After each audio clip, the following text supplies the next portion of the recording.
Açtı açtı. Yok bir kulaklıkları var baksana. Dear panelists, dear audience, I welcome you all to the webinar today commemorating the 7th anniversary of Professor Ilham Tohti's arrest. Let me first introduce today's distinguished panelists. Ms. Ursula Gautier, French journalist and sinologist. Ms. Cheng Shu, Chinese human rights activist and poet. Mr. Ilhan Küçük, member of the European Parliament. Dr. Adrian Zenz, anthropologist, researcher. Dr. Memtimin Ala, Uyghur intellectual, writer, and Mr. Abdulwali Ayub, Uyghur novelist and activist. They will inform us about the imprisoned Uyghur scholar and shed light to the deteriorating human rights situation of the Uyghur people in Ost-Turkestan. As we all know, Ilham Tohti tried to be a bridge between the CCP and the Uyghur people to solve the problem peacefully by implementing the autonomy laws of the Chinese constitution and introduced a dialogue between the Han and the Uyghur people. But the Beijing regime, instead of making use of Ilham Tohti's ideas and proposals, saw him as a danger to the CCP rule and decided to silence the Uyghur scholar behind the bars. But this policy has backfired. Today, Ilham Tohti is known in the world as a hero who sacrificed everything he has and courageously fought for the rights and freedom of his people. Thus, since his imprisonment, Ilham Tohti received more than 10 international human rights and freedom prizes for his bravery, and since 2018 have been continuously candidate for the Nobel Peace Prize, and last year was chosen as one of the 5 finalists.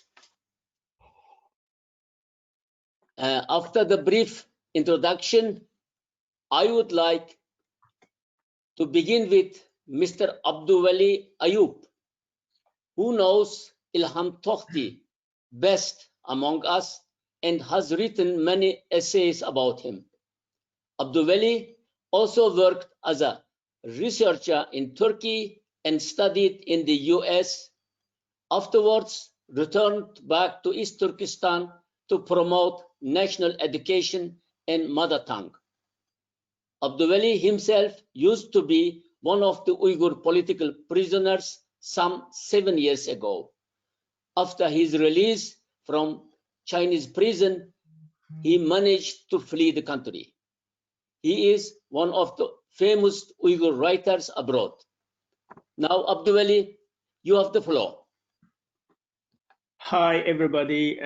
Thank you, Anwar Janaka, inviting me this event. And I want to say thank you for Ursula Shangshe and Adrian Sens and Mentmenala. Yeah, today I want to talk about Ilham Tohti from a different perspective. First of all, I want to talk about him as a teacher, as a professor.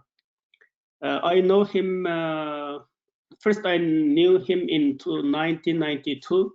It's my first year, fresh. And at the time, first time I heard about joblessness. He gave a lecture about joblessness among the Uyghur. At the time, I remember that he told us about 3.5 million Uyghur are jobless. If we study this topic depending on the international joblessness standard.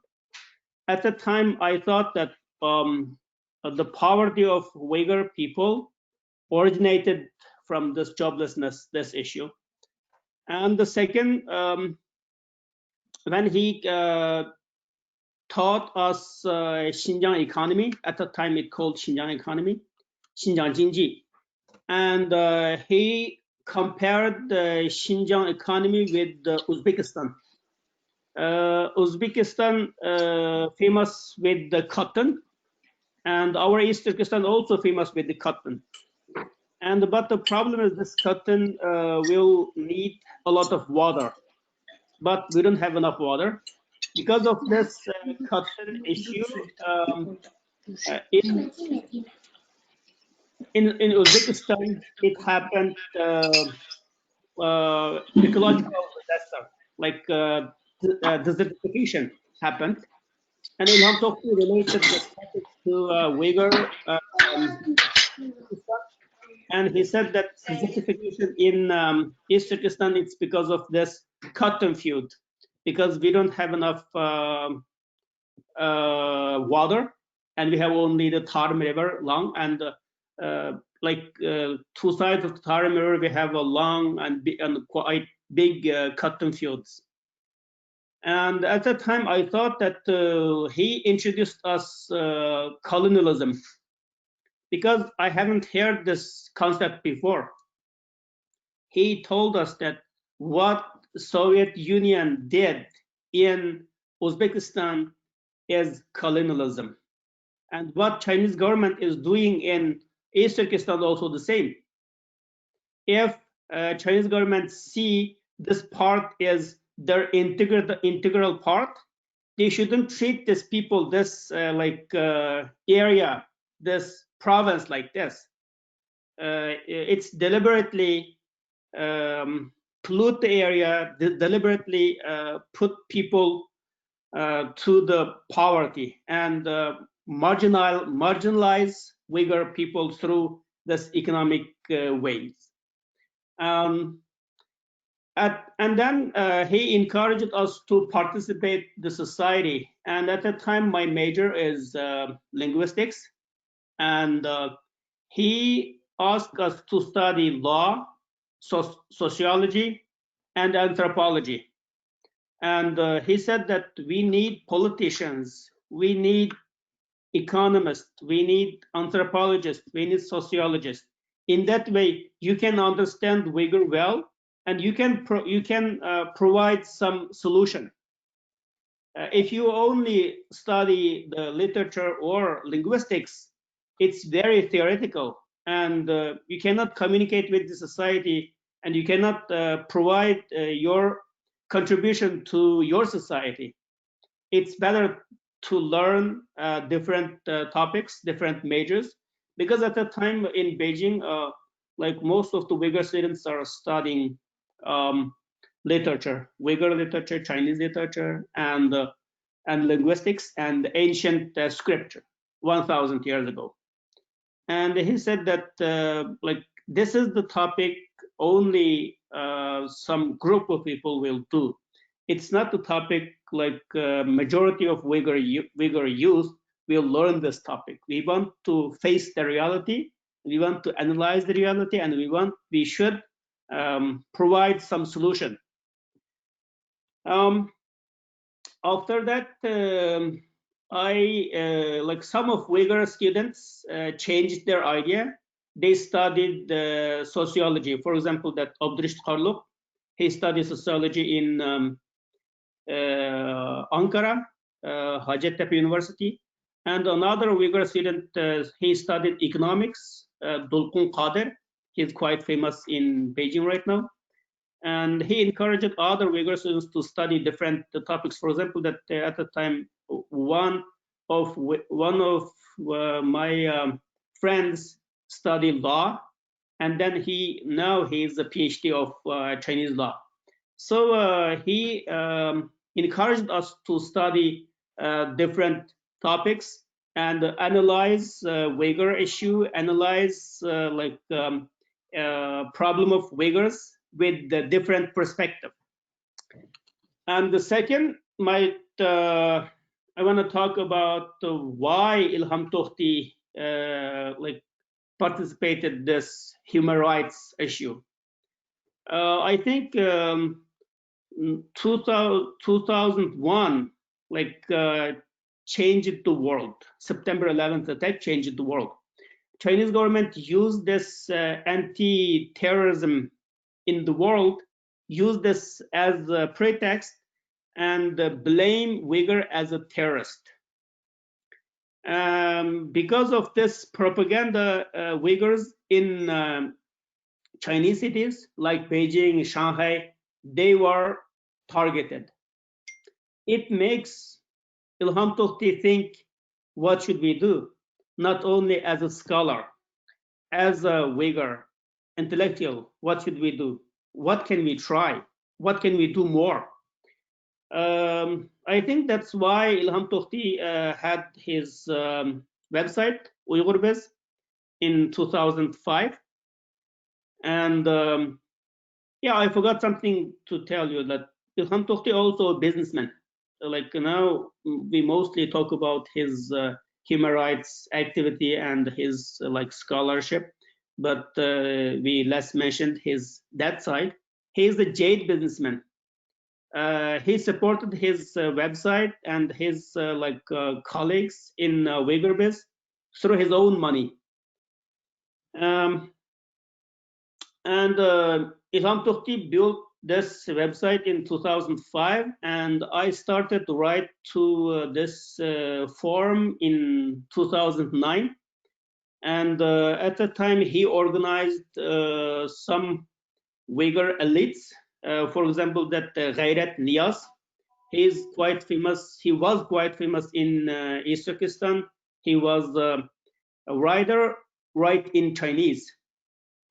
So he played important role to introduce Uyghur culture and Uyghur reality to Chinese audience. And another one is Mehmet Abdullah. Yeah, I forgot that Ghairat Niyaz sentenced 7 years in 2009. And another, the Uyghur contributor of the website, Mehmet Abdullah, sentenced life imprisonment in 2009.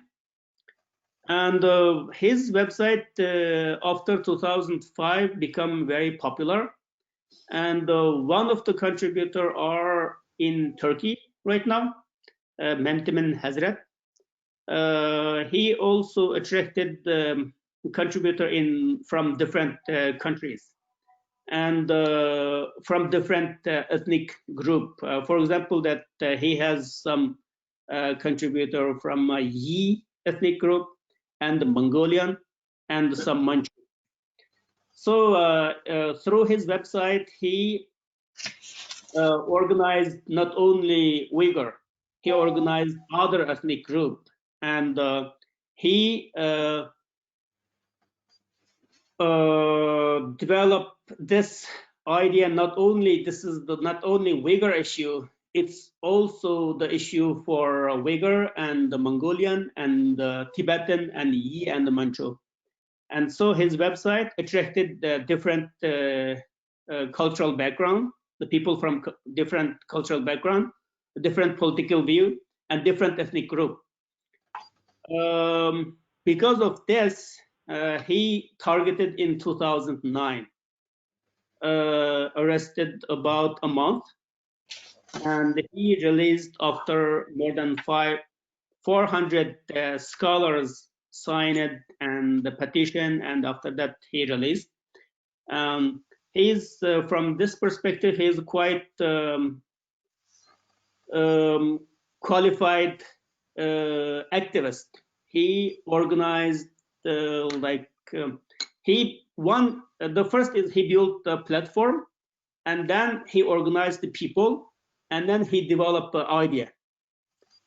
The third, Ilham Tohti is nationalist, Uyghur nationalist. He claimed that, and he claimed that I'm the nationalist because of my people is in danger. In China, like some Uyghur intellectuals hide this sentiment.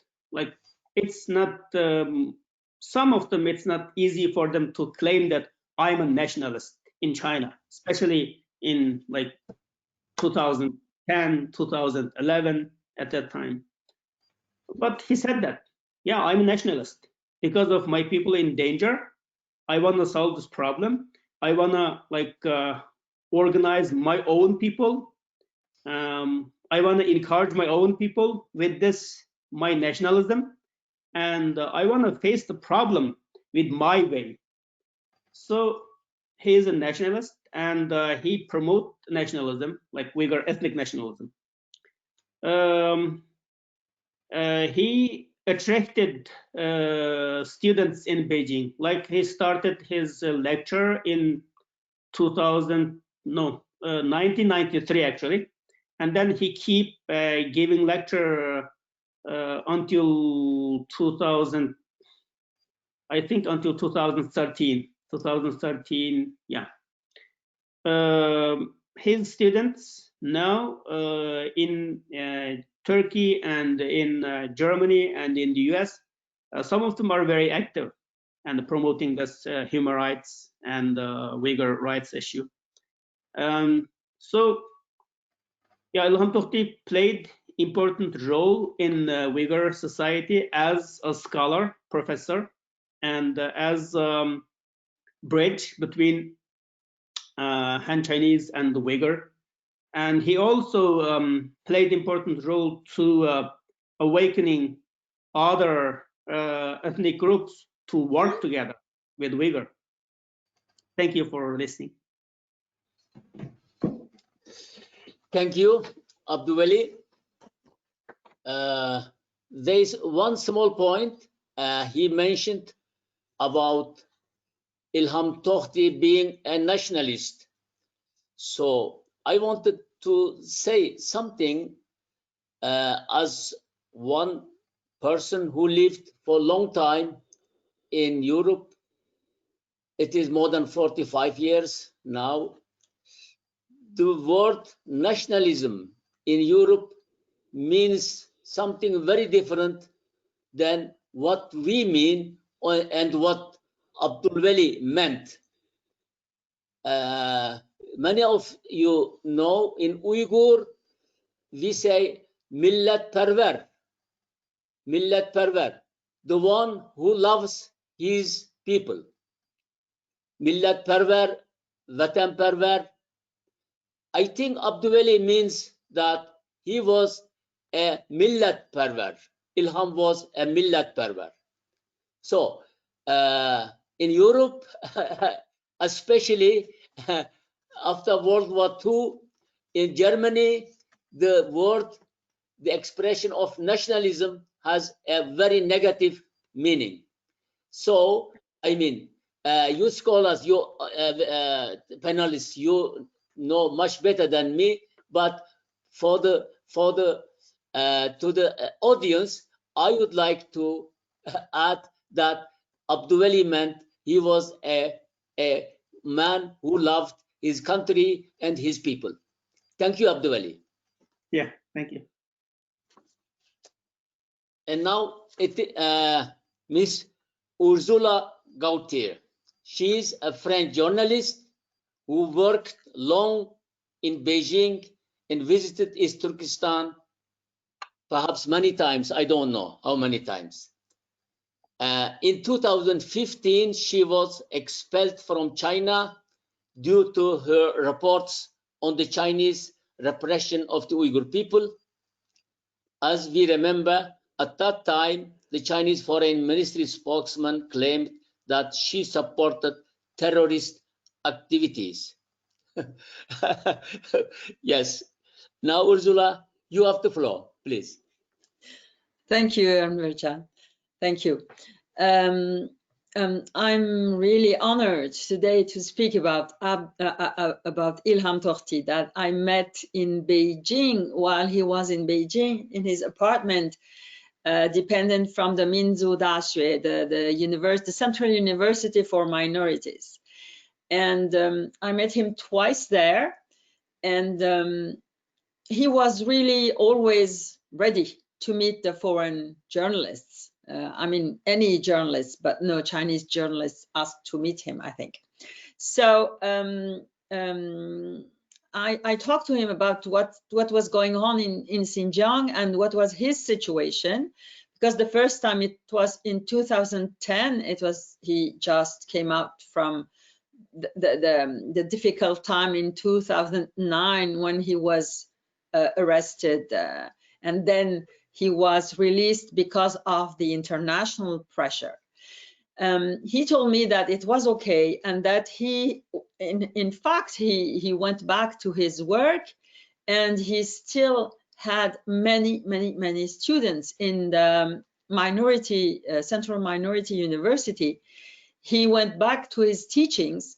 It was teachings around the economic and law problems about Xinjiang. But he told me that he had many students who were not Uyghurs or not from the minorities, even Han students, many of them, because he was explaining, in fact, as Abdulwali said, what is a good development scheme, what is the real, when people are happy with the development, when there is no the system of development doesn't bring pollution or inequalities or this and that. So his own courses were followed by thousands, not only hundreds, but thousands of students.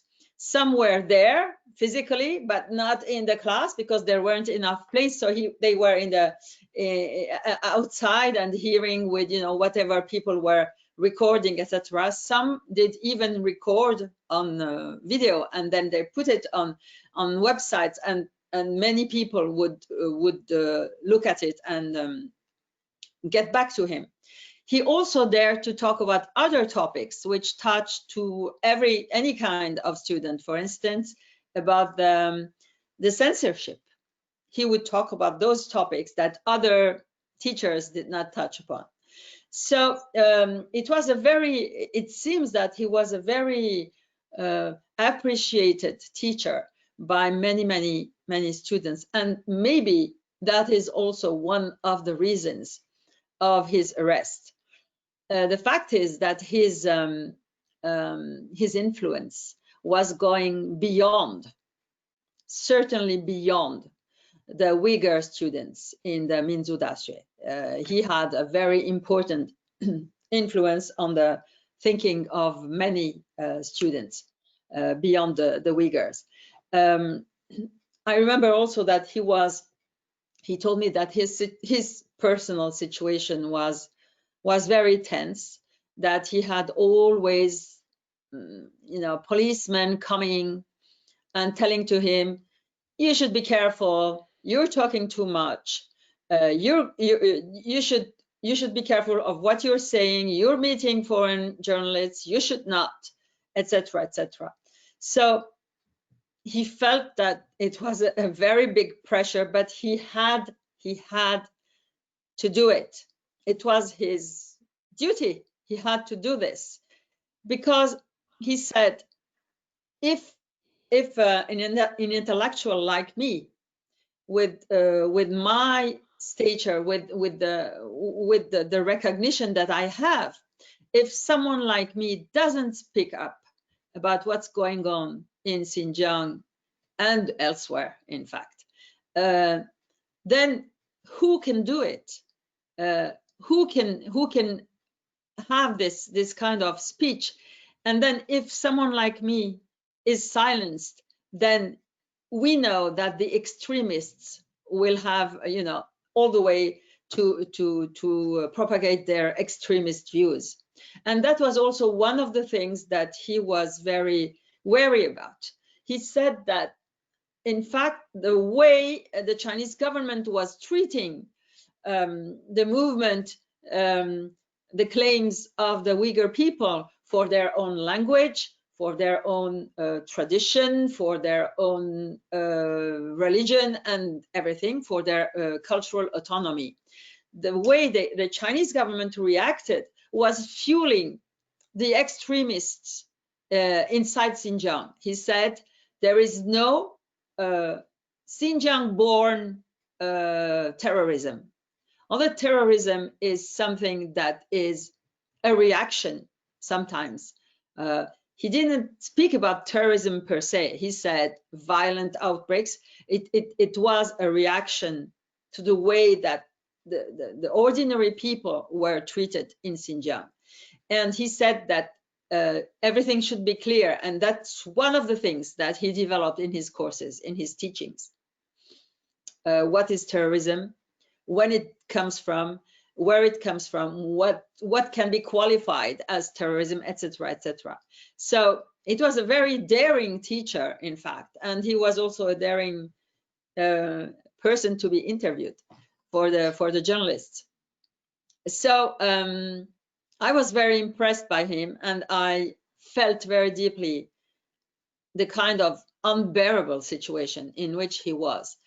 Something I felt that he knew that his free time was limited, and that he had to speak up while he could do it, although he was under pressure. So when I think of him, I remember of him as a hero, a real hero, an intellectual hero, because he wasn't in the, he wasn't in this kind of Hollywood movie action, but he was so free in his speaking and in his thinking that this is real heroism for me. For the rest, he was very moderate. In fact, really very moderate. He never advocated for independence, for instance. He told me there is no meaning at advocating this. In fact, Xinjiang could be very, how did he say it? Xinjiang could have good opportunities inside China if China recognized the need for Xinjiang to have its own ways of development. He told me that when he was speaking about Xinjiang, it was with no end. I mean, it was very difficult to stop him. He was really passionate. And for instance, he developed the question of cotton, certainly. And he said that the way that the development was implemented in Xinjiang was against the geography of Xinjiang, and that it couldn't go very far because the resources were going to be finished in no time. So and so he showed me maps and everything, and he was really passionate about this question. So this person, this intellectual, was really a very precious person. And in fact, he could have worked as a bridge, in fact, between the Chinese government and the Xinjiang people. But it needed for the Chinese government to understand that they could use him, or they could at least work with him in order to pacify things and to have a situation that would be really peaceful, because the situation they have today is not peaceful. It's not peace. It's enforced suppression. So so I think that they were really stupid in the way they treated Ilham Tohti, but that Ilham Tohti paid a very heavy price because he was tortured, he was cut off from his family. He didn't have any lawyers. He was the way he was. The judgment was a parody of judgment, and the condemnation, life condemnation, has no meaning whatsoever. And I hope that that he is, at least for now, I mean, after the moment of the trial and everything, that he is, at least they leave him alone, at least. I mean, I hope that. But it's true that we should not stop speaking about him, because he is a 100% a person that is that must be defended, and his name must be remembered. Thank you. Thank you, Ursula. Thank you very much. I can only second you in saying that he is really a hero, an intellectual hero, a realist hero, and he is my hero also. And this is the only reason I haven't met him yet, and I want to meet him. I don't know him, but his heroism and sacrifice for his people, he lost everything. We know, you know, we know. Told me something in me that, Enver, do something for him. What you can, what we could do to create an NGO, a small NGO like Ilham Tohti Initiative, and promote him at least abroad in the democratic world. And I hope we did a small things. Now he is much known in the world and has received, as everyone knows, at least 10 international human rights awards. And I hope, and I will, with my colleagues, with our Uyghur people, and with your support all, we must do more, we will do more. Thank you very much. Thank you. Thank you. Now, on the list was Mr. Ilhan, not Ilham, Ilhan Küçük. Ilhan Küçük is a member of the European Parliament since 2014. He is a strong supporter and promoter of Ilham Tohti. Ilhan was the host of our first conference in May 2016 at the European Parliament, where we introduced Ilham Tohti to the parliamentarians and asked them to nominate him for the Sakharov Award, which he received 2019. Since then, Mr. Ilhan, with an N, Ilhan, have been doing his best to promote Ilham Tohti and became a staunch supporter of the Uyghur advocacy work. Thank you, Ilhan. He had joined us, but something happened with his computer, with his PC, and he told me, and sorry, he is not able to work. There is something wrong with his computer. And greet you, the panelists, everyone, and also the audience, and he is very, very sorry. Now, Miss Cheng Xiu.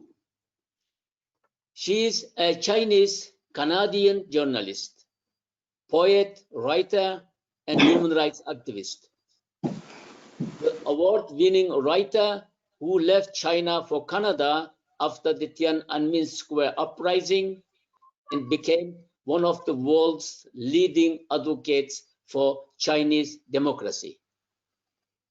Cheng is also a friend who has been supporting the work of Ilham Tohti initiative for many years. She is a co-signer of Ilham Tohti's nomination for the Václav Havel Human Rights Prize, which Ilham was awarded also in 2019. Cheng, now you have the floor, ma'am. Thank you. Yeah, it's my pleasure to be part of this important forum, and thank you for inviting me, and thank you for other analysts, especially for whom introduced their first-hand experience being with Ilham Tohti, and it's very touching and vivid story.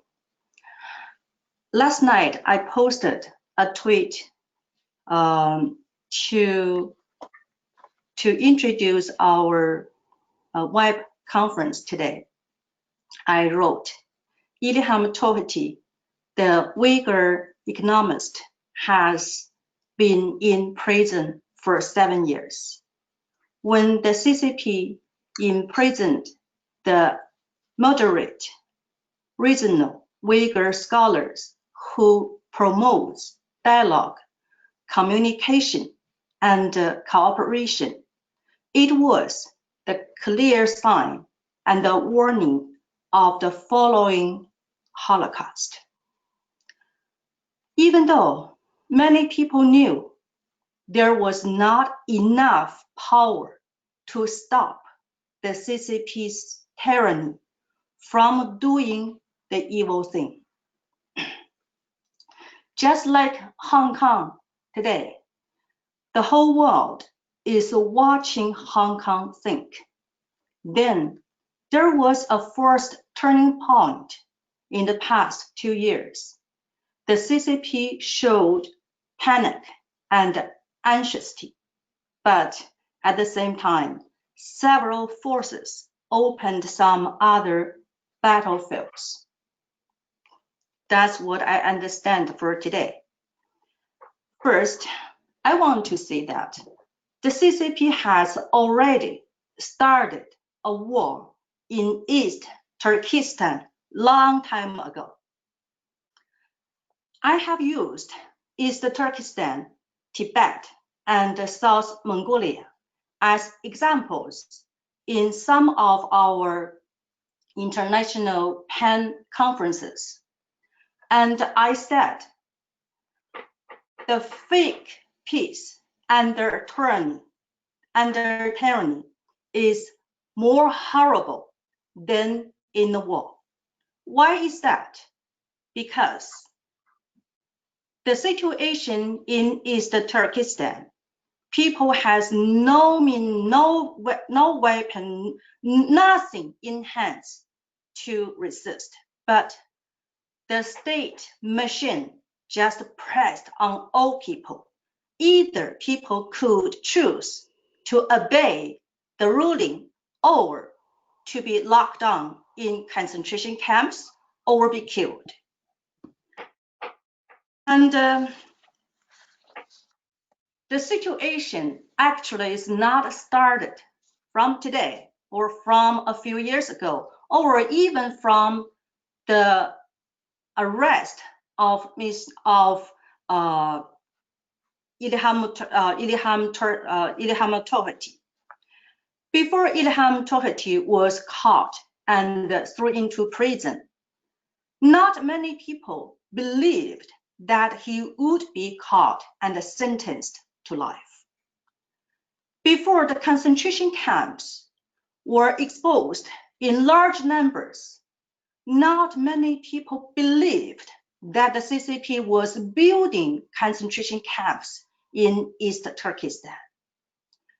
Before the East Turkestan became as horrible as it is today, not many people believed that it would become like this. That is the problem of us, of the world. In the winter of 1999, 2 Uyghur women came to me, this house, and they looked for my advice if whether they should choose the chance to stay in Canada. They came into Canada with a Chinese delegation. And for people who can come out from Xinjiang, most of them, they have a pretty good situation there. So they were struggling and asked for my opinion, because I have been very close friends with our Uyghur community here since the middle of 1990s.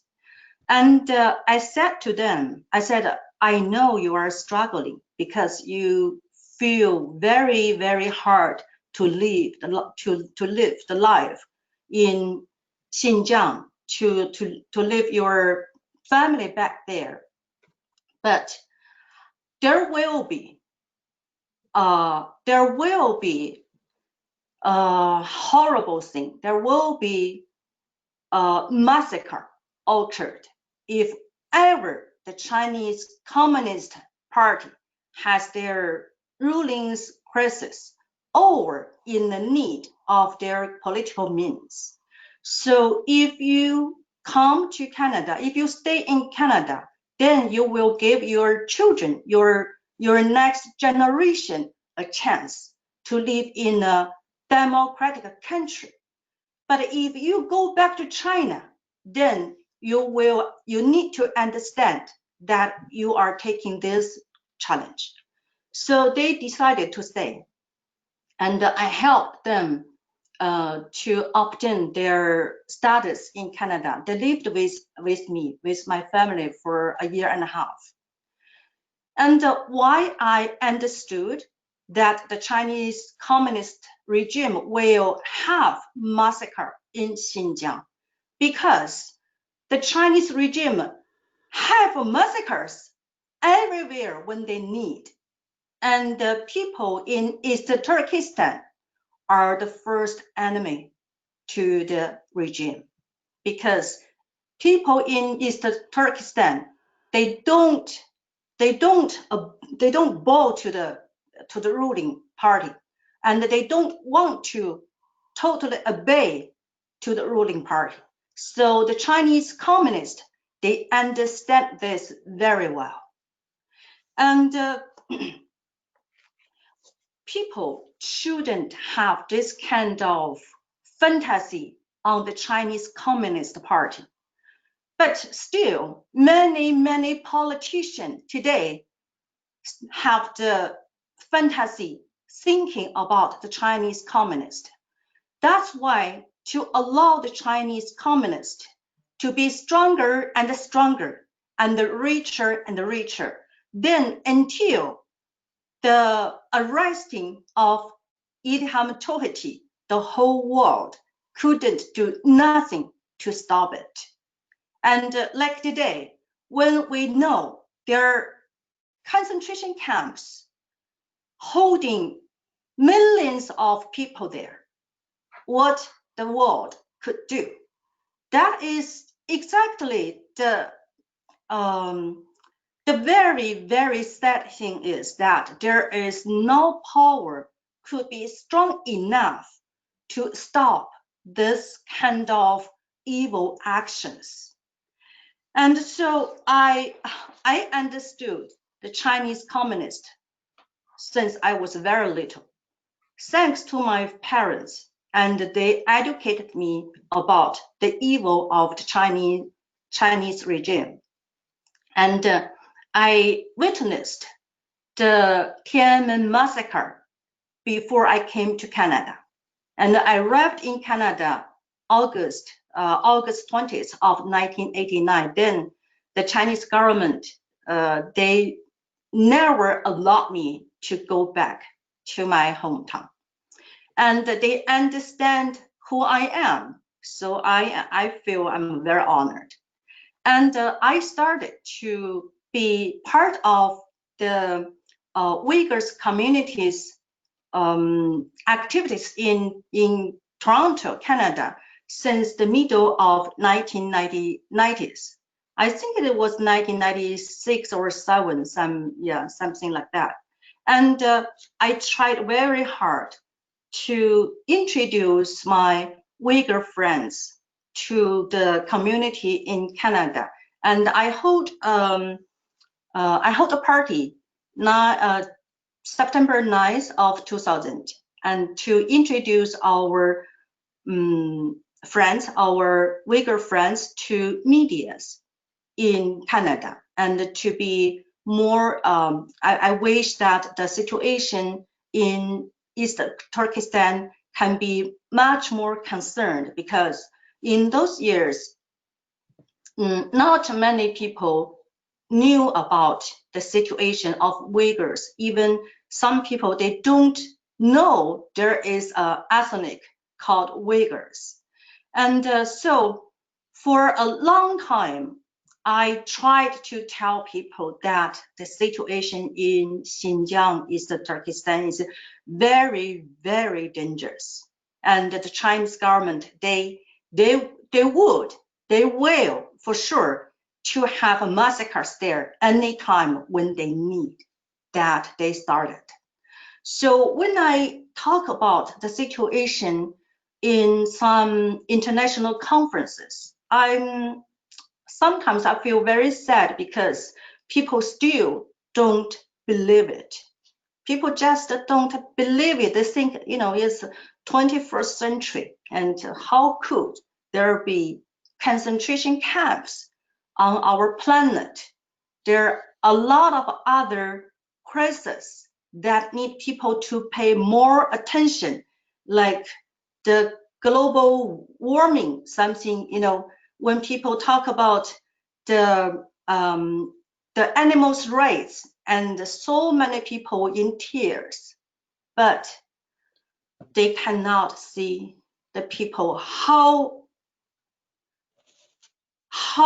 terrible situation, in not only in Xinjiang, in Tibet, in South Mongolia, and also in whole China.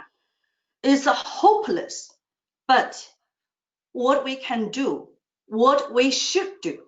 And so I was thinking, Ilham Tohti, he gives everything of him to sacrifice, but being a strong and a clear icon for the world to understand the real situation under the Chinese communist.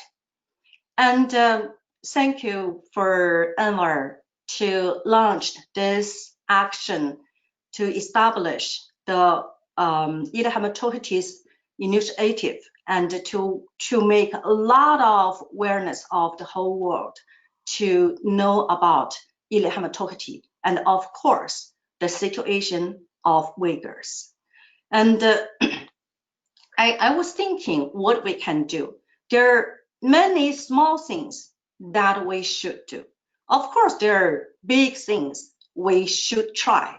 And for the small things that I was thinking, during the pandemic, people, I want to call it CCP virus.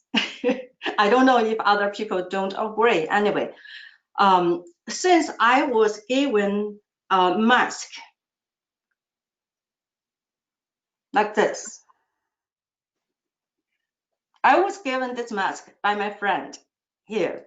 He is the chairperson of the Canadian East Turkestan Association. So I continually to wear this to Chinese supermarkets. And I know it's kind of a challenge, Many Chinese people are very, very, they're very unreasonable, angry about this, especially about Uyghurs issue. But I continue to wear this and to make awareness. They will think about it, or they will ask me about it, or they will, shout it on me, or whatever. I want to make people to aware of this. And so we may need to have a picture of Ilham Tohti on the mask. So when people, wear this mask, because our situation is that people need to have their mask on when they go out. So this is a very good chance for us to promote for Ilham Tohti. And when we have this mask for hundreds of people, thousands of people, even more, millions of people, to wear this, and everybody, they have no chance to ignore, to miss this person, this hero. And also, if we can design online postcard, when people can just download from online and to send postcard to their, like from Canada, to send postcard to our MPs, we can send that to every MPs and senators and even the prime ministers, and also to the prison. And when the prison receives millions of the postcards, makes them aware of Ilham Tohti is closely watched by all the people. And at least we will try to make his situation is a little bit better, even though he is in prison.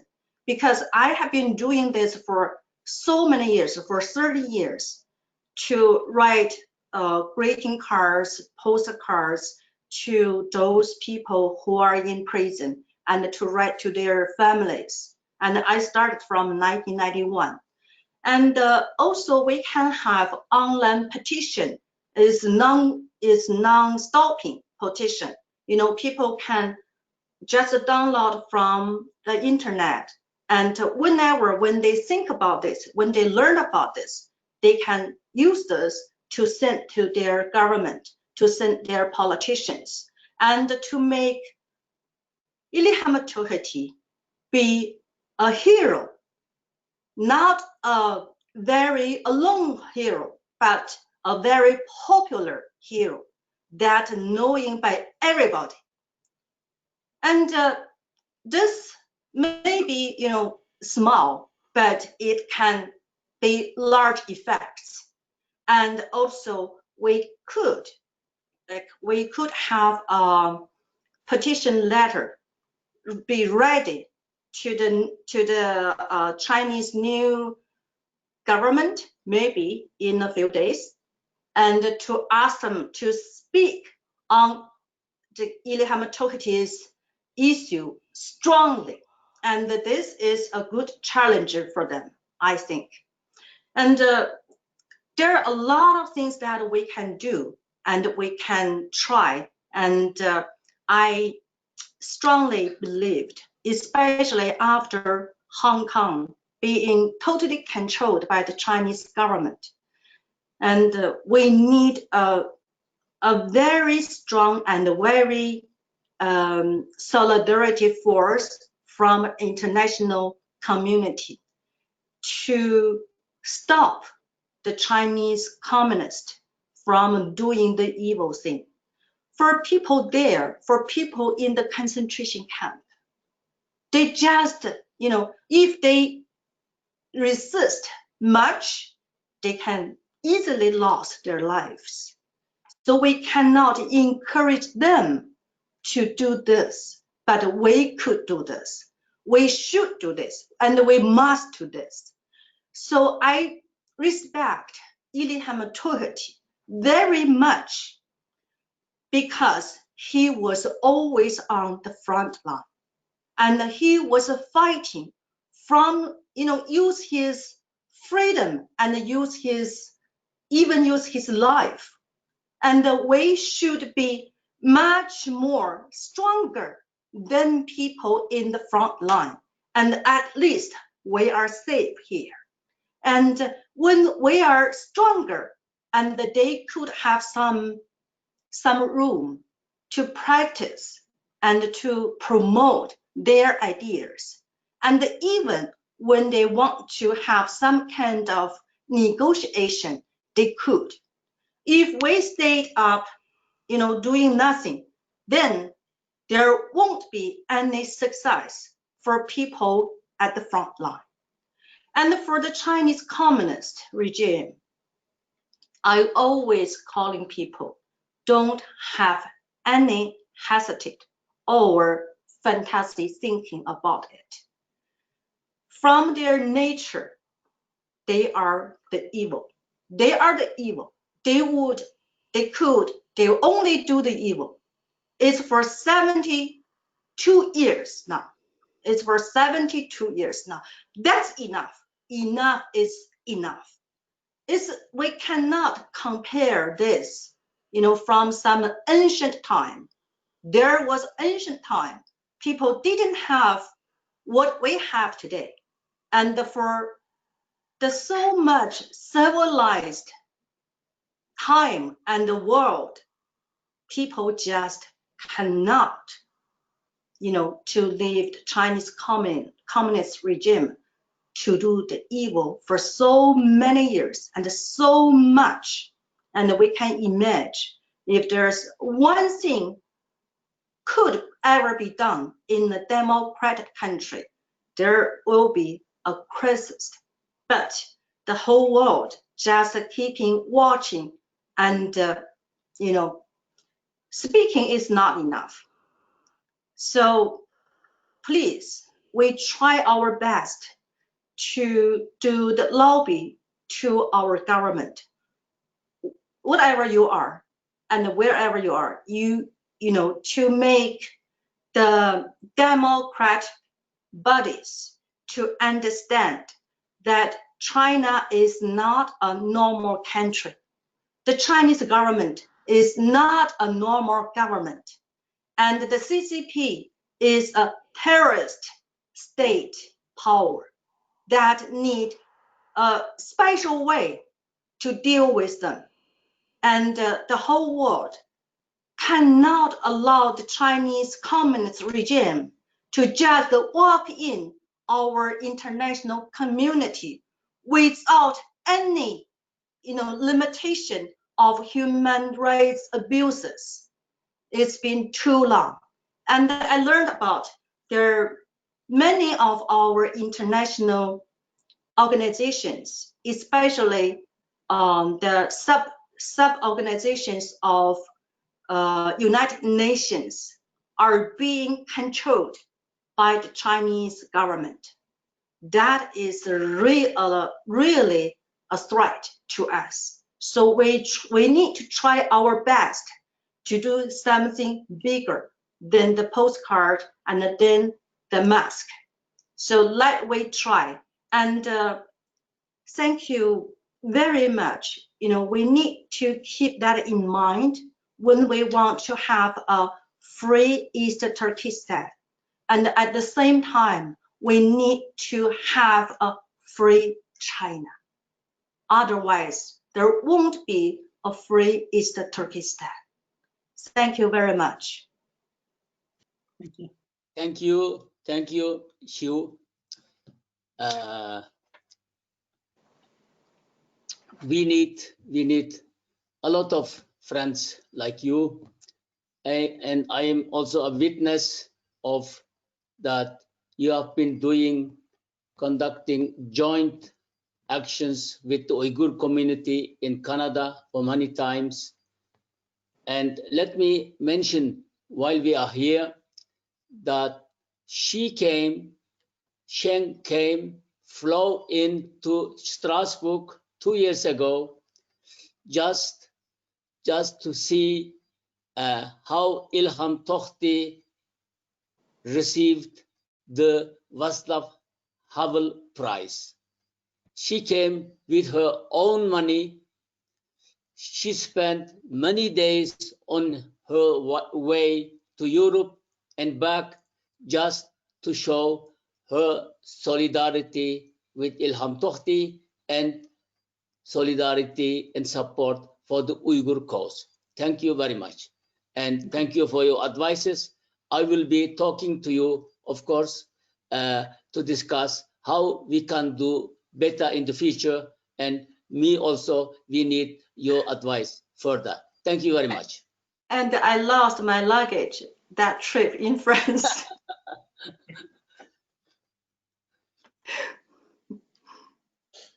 Now, Dr. Adrian Sens is a German anthropologist and sinologist, well known for his studies of the internment camps.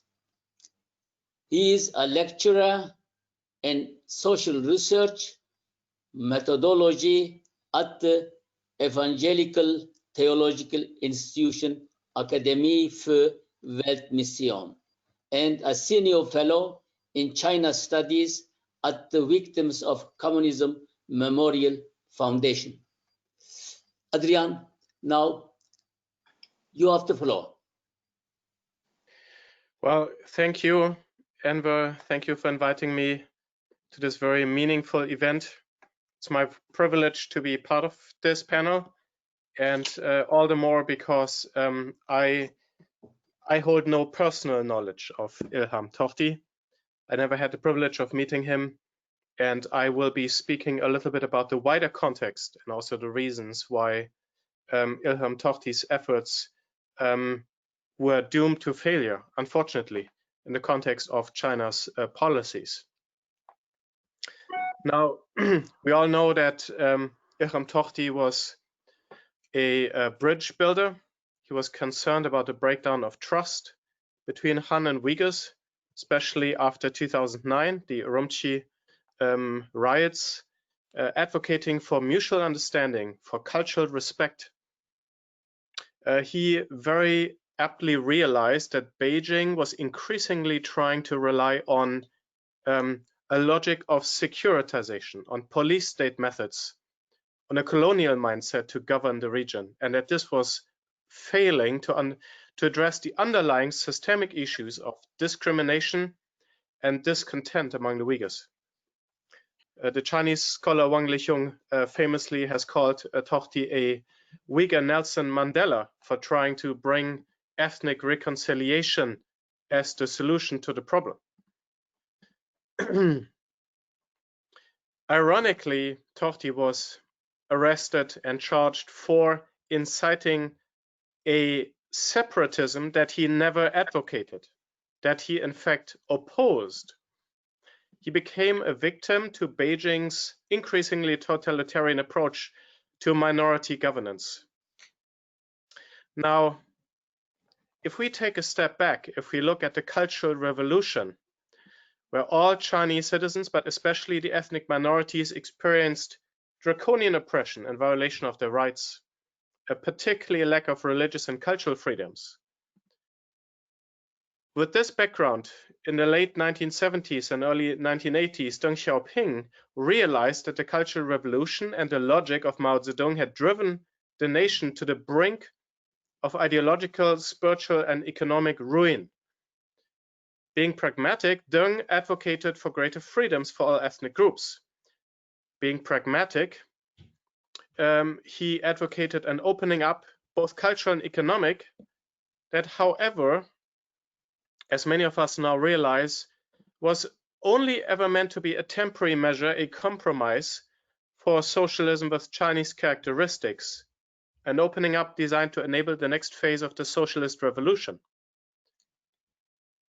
Under his successor, Jiang Zemin, the Chinese state embarked on a massive program of economic development in order to solve the problems of the Western regions, pouring billions of dollars into the Great Western Development Initiative, bringing infrastructure, but also a great influx of Han Chinese migrants and settlers into the region.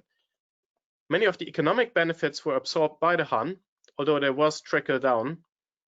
The growing socioeconomic inequalities that also were additionally increased through an increased logic of marketization and market competition, removing state-mandated privileges for ethnic minorities, led to growing socioeconomic tension. Under Hu Jintao, the freedoms were then increasingly additionally removed.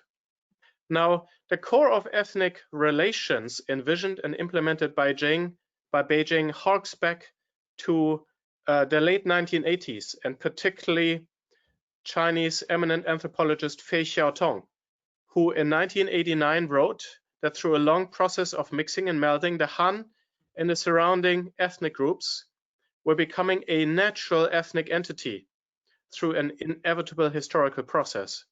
The Chinese nation race, quote unquote. The Han, the majority, were at the center of this process and functioned like a coalescing nucleus into which the what are considered to be uncivilized or lesser civilized minorities were to be absorbed. Beijing promoted Fei Xiaotong's vision of interethnic fusion, initially through a large amount of top-down development, which I already talked about. Ethnic minorities who wanted to benefit from the billions of dollars that was spent in the course of the Great Western Development Initiative, they had to voluntarily opt for linguistic and cultural assimilation so that the Han would give them jobs. However, many ethnic minorities did not play along with this. Local expressions of ethnic identity flourished, interestingly, both among those who opted for assimilation and those who did not opt for assimilation. Tibetans and Uyghurs flocked to minority education schools, learning their languages, keeping their religion alive. In 2008 and 2009, when large riots broke out between these groups and the Han majority, it became evident that Beijing's policy of ethnic assimilation through economic development had failed. In the following years, Uyghurs and Tibetans continued to protest against the lack of cultural autonomy through acts of resistance.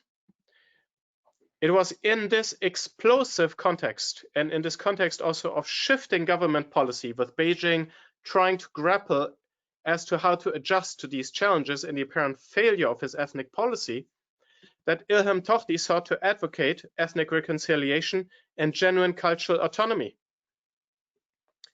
One of the reasons why his attempts to do so were brutally rebutted by the Chinese state is because Beijing had, by 2014, firmly embarked on an entirely different approach, not of ethnic reconciliation, but of ethnic domination.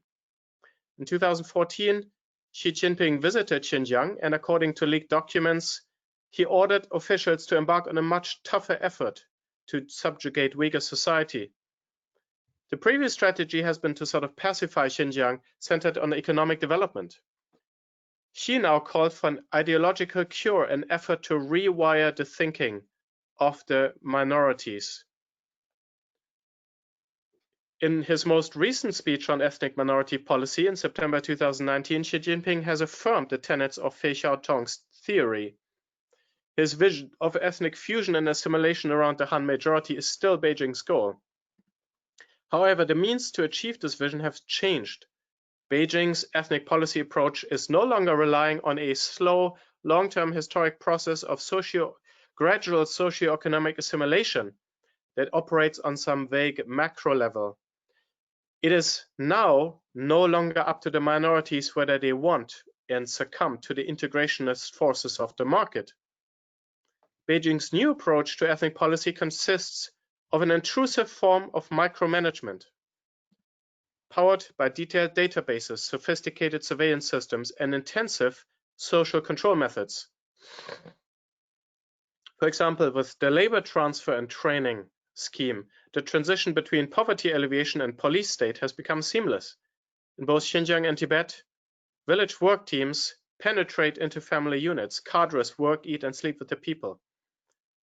Just as China's suppression of the COVID epidemic relied on a securitization of health and the state's management of each housing unit, the minority lives are now being micromanaged by the state. Each Uyghur or Tibetan has a digital file that shows their income, their employment status, their state-approved solution to their subpar income. Laborers who are subjected to training schemes have no choice whether to participate in this or not. The most recent trend in Xi Jinping's ethnic policy is therefore a growing securitization and militarization of Tibetan and Uyghur societies. And of course, in the Xinjiang context, this is particularly oppressive with the combination of the unprecedented internment campaign, but we also need to look at the oppression of those who are not in internment camps, who have never been in internment camps, and how this model is being replicated in Tibet and other parts of China. Fei Xiaotong's imagined process of the blending of all ethnic groups is being forcefully implemented at high speed. Beijing's gamble is that while incomes rise and lives grow more comfortable, the majority will play along, even as their ethnic identities are being destroyed or hollowed out. Tibetans and Uyghurs are being subjected to forced labor because those who work long hours in company workshops are less likely or able to attend religious events. They have to speak Chinese, they have to integrate more into mainstream society, they also spend less time with their families, reducing intergenerational transmission of minority languages, culture, and religious knowledge. Children grow up in boarding schools, where the state is the parent. Beijing's labor and training transfer scheme is at the heart of a strategy designed to dissolve traditional community structures, within which minority societies had continued to thrive despite previous attempts of the state. New evidence shows that those schemes also involve sending Uyghurs to pick cotton by the hundreds of thousands. The attack on the traditional family unit presents a particular challenge for the long-term survival of Uyghur culture, and in my opinion represents Beijing's long-term strategy to tackle and undermine, and in the Uyghur context particularly outright destroy minority culture in the long term. According to official statistics, the number of school children in Xinjiang who live in boarding facilities grew by over 380,000 between 2017 and 19, from about 500,000, a figure originally reported by New York Times, to just below 900,000. Evidence from non-public government spreadsheets details the fate of over 10,000 children from just Yarkand County alone. And about 1,000 of these children have both parents in detention. 9,000 have at least one parent in detention. A number of them have been placed into state-run orphanages, while others are kept in full-time boarding schools, and that's just one Uyghur region. So what is the outlook here? Beijing is denying what's going on. Its denial of the campaign of mass internment, forced labor, parent-child separation, demographic genocide through birth prevention and sterilization shows that there is no room for compromise. Moderate Uyghurs, even those who are closely integrated into Han Chinese culture, or even the communist government, have been sidelined, arrested, even killed. In this context, it is now up to the international community to take the next step through diplomatic measures, economic sanctions, and a refusal to accept the oppression of the Uyghurs in today's world. And remembering the situation of Ilham Tohti, awarding him this prize, this award, is such an important step. The European Union took this step. The European Union now is also on the verge of agreeing to a comprehensive investment arrangement with China. And I think what, especially some of the words of Mrs. Sheng Xue about understanding the nature of the Chinese government and the Communist Party, many in the West are only slowly waking up to this. I myself can say I certainly used to be one who gave the Chinese government more a benefit of the doubt in the past, and have been, over the past years, sort of been shocked into realizing what really is going on and what the CCP is capable of doing. In many ways, the CCP tried to make an example of the Uyghurs by the treatment they have administered in the region. But the fate of the Uyghurs is also actually making an example of the CCP, showing the world the true nature of this regime. Thank you. Thank you, Adrian.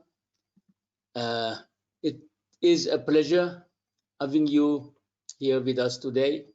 And I'm sure I will continue to ask for your inputs also in the future. Thank you very much. Thank you. Thank you. The final panelist is Dr.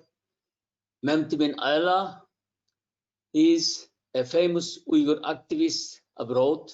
He was born in Artush, where Ilham Tohti's hometown. Memtimin Ayla holds a PhD in philosophy graduating from Catholic University Leuven, Belgium.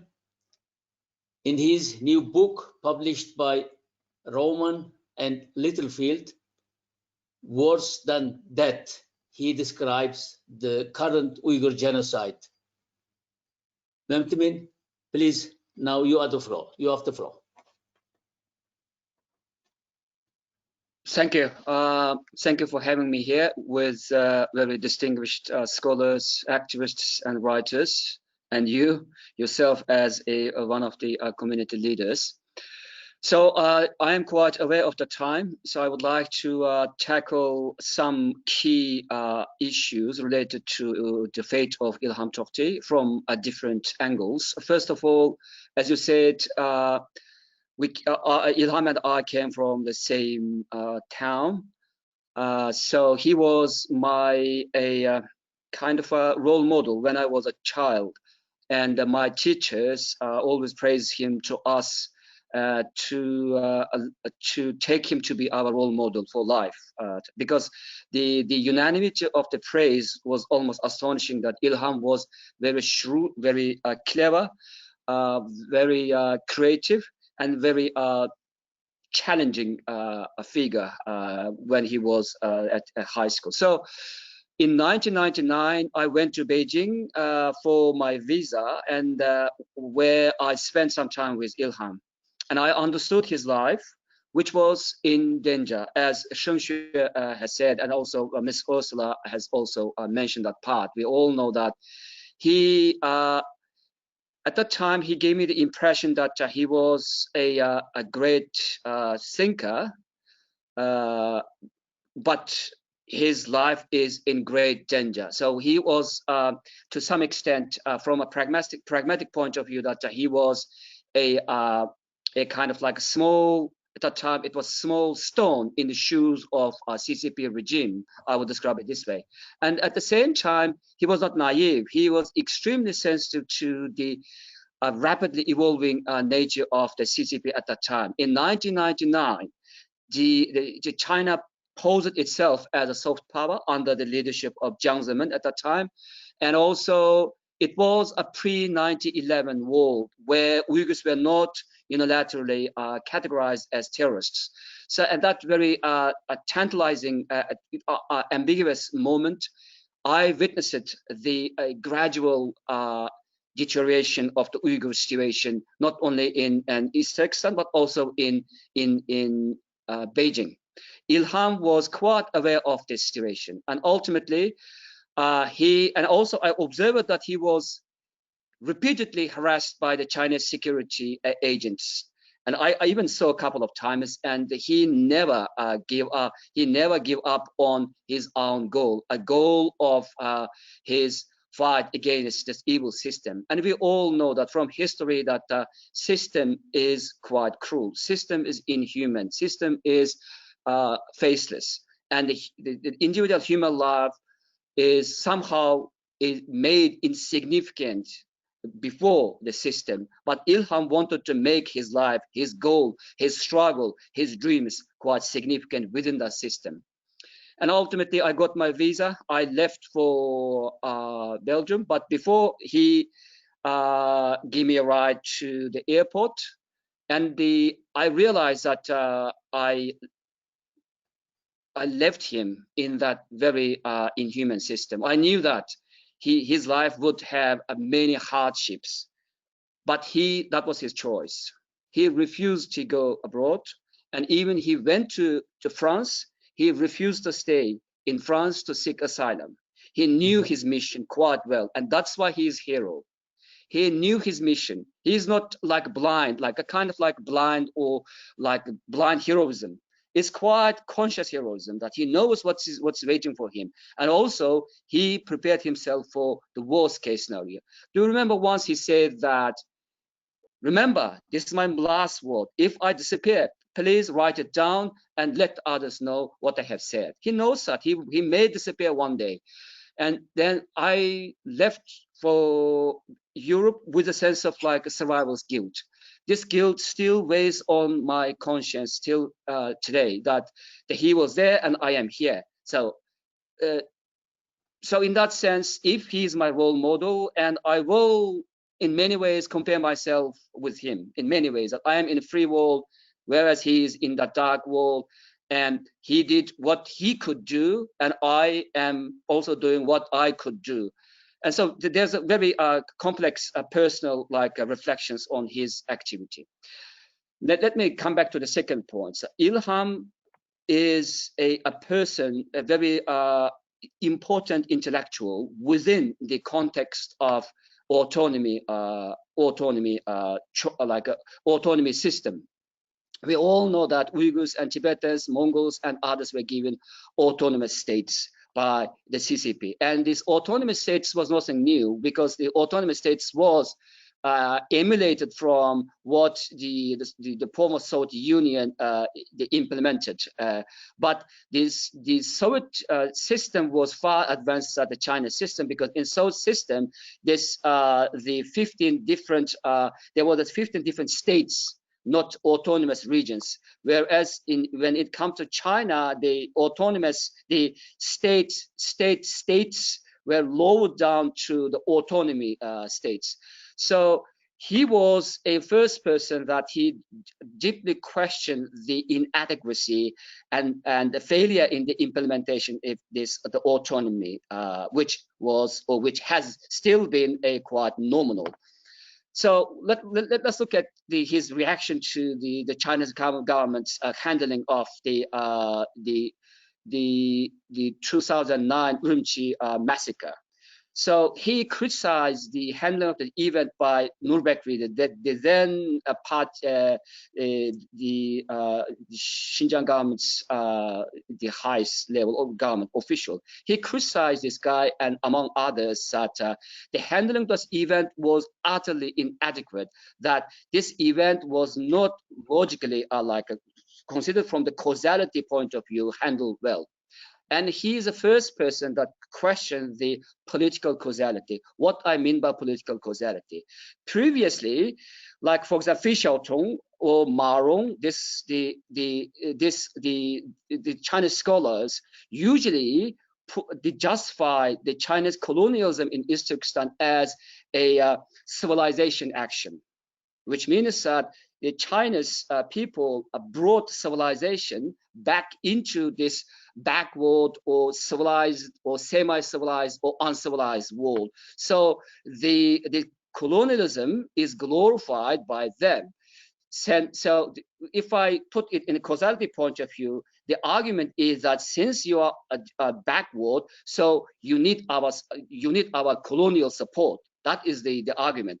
But Ilham Tohti questioned this in the sense that no, actually, what you are doing is utterly destruction of the Uyghur life, and the economic marginalization in the name of autonomy states is the sign of this the utter failure in East Turkestan. And that's why he said that it's the cause is yours and our destruction is effect of this cause.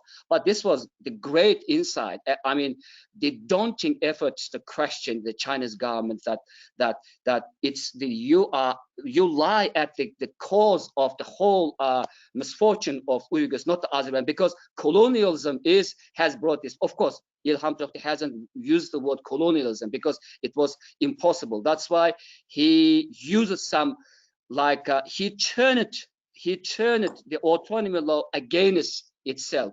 He used the Chinese policies against Chinese government to make them aware of their own failures. Unfortunately, after the 2009, instead of accepting its own deadly mistakes, the Chinese government stepped up its efforts to suppress the Uyghur culture further down the track.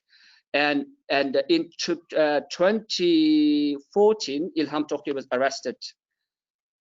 And there's as Ms. Sheng Xue said, there is a kind of it's not coincidental in terms of timing of his arrest, because that was actually the exact time that when the Uyghur genocide started. Why? Because Xi Jinping at that time consolidated its power to an unprecedented level, and he was arrested, and his voice, the voice of conscience, was suppressed or suppressed for a longer time, even it has been 7 years.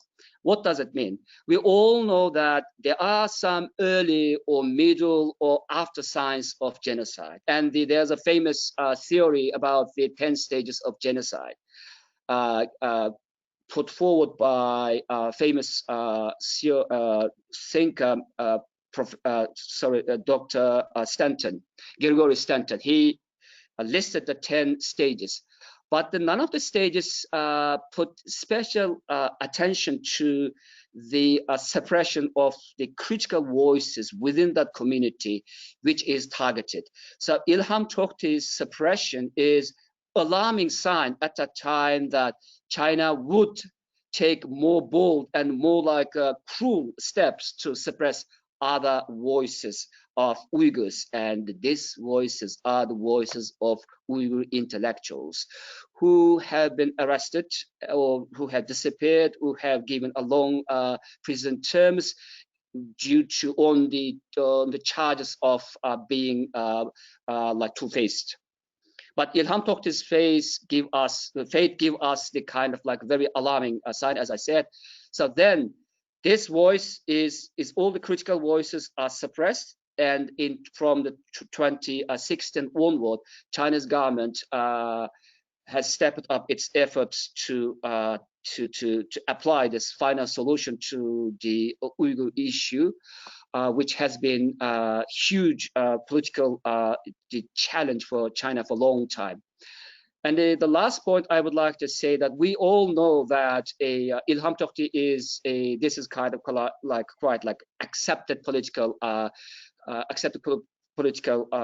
concept that Ilham Tohti is a bridge between Chinese, Han Chinese, and Uyghurs. To some extent, he tried to ask for the Chinese government to implement the autonomy law in a genuine way. Of course, his failure was a proof that China is never, CCP is never going to implement it as it was promised. So, and he tried all his best to appeal to the conscience, let me say, if the conscience exists, of the Chinese leaders. But again, this fall on the deaf ears. Nobody listened to him.